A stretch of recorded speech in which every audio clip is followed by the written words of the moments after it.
There was a time when mornings in Italy didn't begin with an alarm, but with a scent. The low, soft murmur of a moka pot, the sweetness of warm milk, the bright whisper of orange peel on a grater.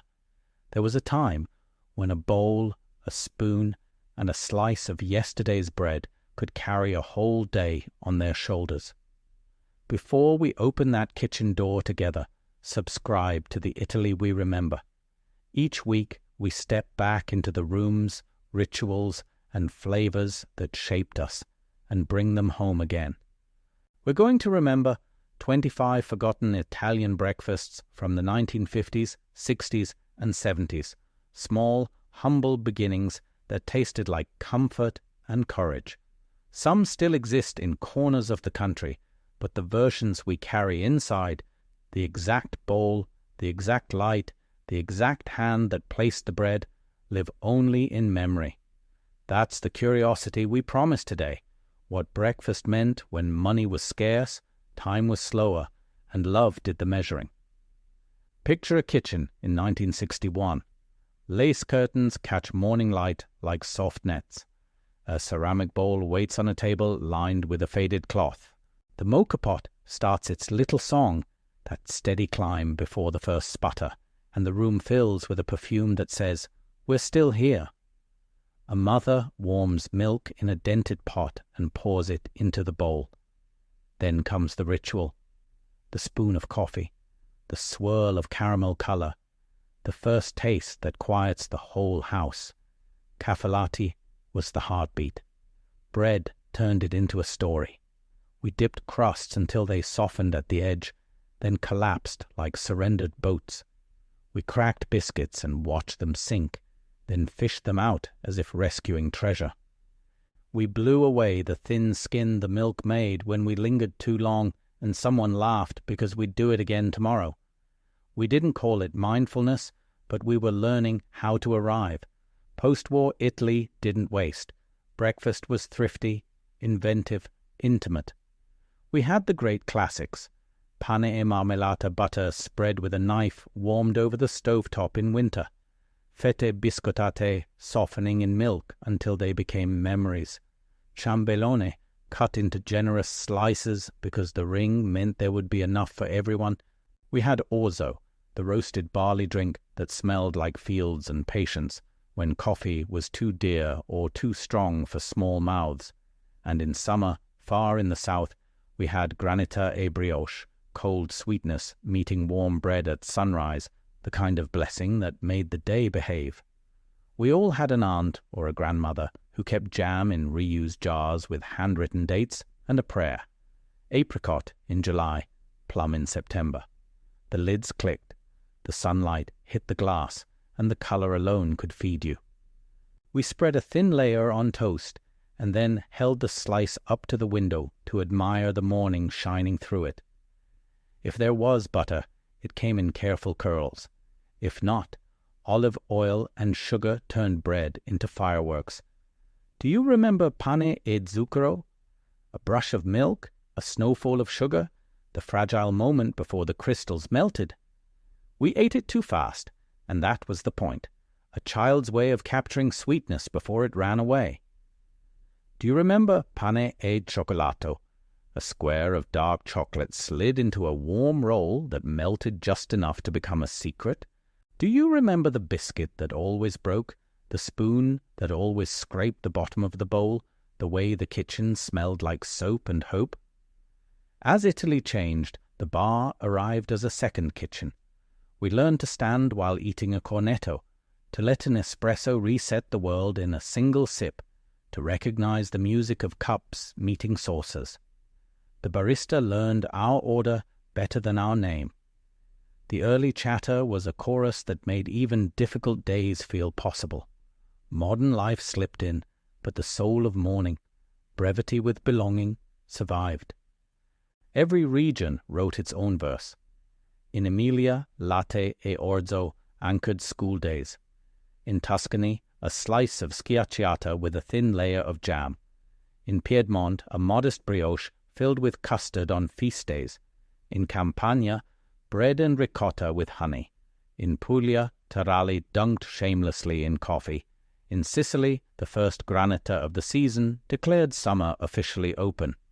In Trentino and Alto Adige, the kitchen gave us apple cake that tasted like a wooden table and fresh air. In Liguria, a piece of focaccia brushed with oil and, some swear, dipped in cappuccino when no one was looking. Let's name them, tenderly, like we're setting the table again. Caffellatte with pane raffermo, pane e marmellata fatta in casa, pane e burro warmed by a stubborn knife, fette biscottate that surrendered with dignity, ciambellone whose slice leaned against the rim of the bowl, crostata with ribbons of jam that never came out straight, biscotti al vino that dunked like small anchors, latte e orzo in winter, latte e cacao in a fog of brown sweetness, pane e zucchero, pane e olio, e zucchero when the soul demanded contradictions, pane e ricotta with a drizzle of honey, pane e mostarda dolce in certain valleys where memory ran sweeter than fashion, yogurt in glass bottles with a cap that popped like a joke, biscotti gentilini standing like soldiers around a bowl, a cornetto at the bar that flaked onto your coat and made you smile at your own mess, and yes, the first spoon of hazelnut cream that told children the future had arrived. We can see the hands, a grandfather dipping stale bread into milk and saying it tastes better this way, a mother cutting apple slices over a bowl without looking, the knife a continuation of her hand, a child measuring cocoa with a mountain that the mother flattens with a single pass of the spoon. We can hear the radio, low and certain, a voice that lists cities like family, Milano, Torino, Palermo, Bari. We can feel the table, cool in summer, warm in winter, the center of our geography. Why does it matter? Because breakfast was a quiet agreement.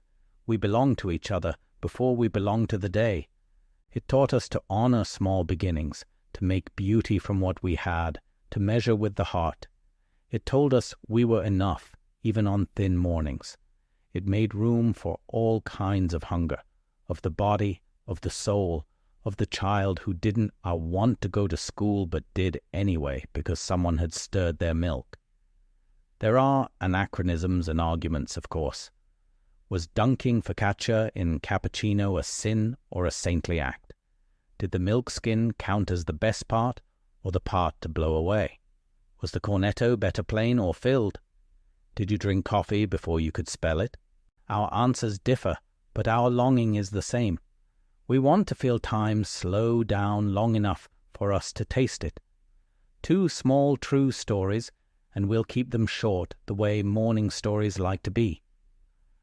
A woman remembers her grandmother pouring coffee into the breakfast bowl last, not first, so the milk would ripple like a small storm. "Listen," Nonna said, "the day is arriving."